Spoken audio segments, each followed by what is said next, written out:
Hi, race fans. Welcome to ChannelShift.com. I'm Rob D'Amico alongside Michele Rahal. Time now for news and rumors. We look at Helio Castroneves once again back in there about heading over to NASCAR. But Castroneves said Wednesday he doesn't have plans to leave the IRL for NASCAR anytime soon. He's refuting a story that was in the Wednesday's edition of the LA Times that speculated on Castroneves following former IRL stars Sam Hornish Jr. and Dario Franchitti to NASCAR as early as 2009.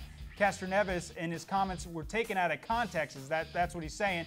And I quote, it's kind of strange to print that statement like that, said Castroneves. I did not understand much, and I found my English apparently getting worse.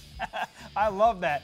He definitely took the comment out of context. No, they didn't. It was in Los Angeles Times. They take everything out of context. I love this, though, because this guy's not the first time he's been rumored to go to NASCAR, and obviously off the heels of Dancing with Stars and what he's had over there, it's been great for this guy. But I think the guy's perfectly comfortable where he is. He gets to race again against the people he raced with in kart, and now he's got the opportunity to really shine and to actually be competitive with road racing, which is what he wants. Well, real quick, we see these guys come over, Dario Franchitti, Sam Hornish Jr., and they struggle. It's not easy. Juan Pablo Montoya made it look very easy for these guys, but guess what? It's not. So why would he want to come over here?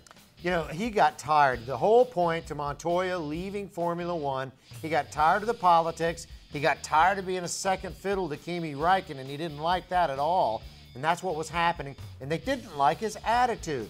They don't like, in Formula One, they don't like anybody that's got any kind of an attitude or anything to say. They wouldn't even let him talk about his sponsors. I mean, come on, let's face it, that's asinine. That is incredible. All right, more Juan Pablo Montoya news, and you got it. That's right, it's the third crew chief for Montoya. Juan Pablo Montoya heads into this weekend's Coca-Cola 600 with his third crew chief in less than a month after Jimmy Elledge was released by Chip Ganassi Racing on Tuesday, and the racer isn't happy about it. Elledge came aboard in late April when Ganassi moved Donnie Wingo to Reed Sorensen's team. Montoya got Elledge and was happy with the direction his number 42 Dodge was headed.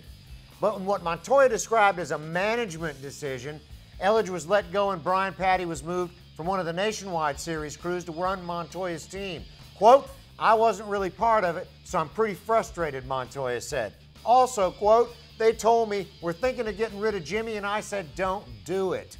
How about that? Don't do it. Man, that is crazy. And I know there's a lot of changes going on with Chip Ganassi right now. That team definitely needs it. We know that they are on hard times right now, making all the changes they have in the last month. But the third crew chief for Juan Pablo Montoya, this is crazy. And a guy that says, don't do it. I'm happy with the decision that's in place right now. What it feels like to me is that someone's trying to repair a car, and instead of diagnosing it, they throw parts at it. That's exactly what it looks like to me.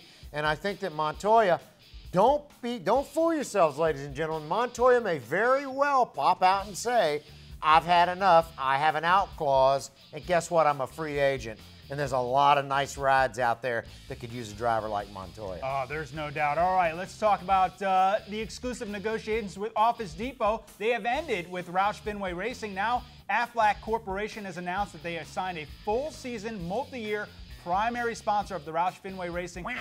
Exactly, with Carl Edwards on the number 99 Ford Fusion.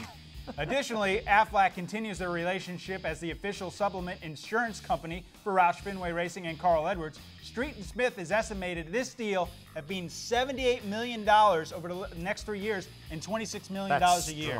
That's strong, because the insurance companies right now, they see what Nationwide is doing, so they're all diving in on another side, and they're trying to really stake out a claim, which is so unusual because 5 years ago you couldn't have begged an insurance company to come near auto racing. That is very true. And I look at Carl Edwards himself, and I go back to my comments I made in a previous video about Kyle Busch and Carl Edwards. They are the best people to put your money on right now. They're the best bang for your buck, and you see it right now happening in NASCAR. No, I absolutely would 100% agree with you, which means there's no more discussion. Now, Office Depot is rumored to be going over to Michael Waltrip Racing, and then UPS was leaving there. We're not sure that one's going to end up. We also got Greg Biffle, Ryan Newman, Tony Stewart, guys that are still out there wondering what they're going to do for next year. I know Tony Stewart's wrapped up till 2009, the end of 2009, but he threw out that red herring. I could be going somewhere else. I'm looking for that opening. I don't think he's happy. I don't think Tony Stewart's happy at all, and I think Tony Stewart is ready to leave, and he's going to create some scenario where he can leave and Zipadelli can leave with him. I think that's going to happen. JGR doesn't want a guy who doesn't want to be where they are. I mean, if he wants to move on, fine. Hey, maybe Montoya will have a ride. All right, let's talk about Humpy Wheeler. Here's a guy that's been in this sport for many years and is a staple at Lowe's Motor Speedway. He is going to end his career and retire after the Coca-Cola 600. That's big, man. It's big, and I find it just a little bit dubious, and I'm going, in my word, in the next segment, I'm actually going to talk about it because I had the beautiful opportunity of meeting Humpy Wheeler just in a casual way in his office and had a nice long discussion for no real reason. I found the man to be absolutely a class act. The reason Rahal was in that office, he got in trouble. He was at a party at the infield and got busted, and it was passed out on the infield. No. There were no little red wagons to pull me out. We got pictures to prove it in video. If you got video, we want to see it. You can log on to channelshift.com, hit the upload button. For Michele Rahal, that's News and Rumors. I'm Rob D'Amico. Thanks for watching.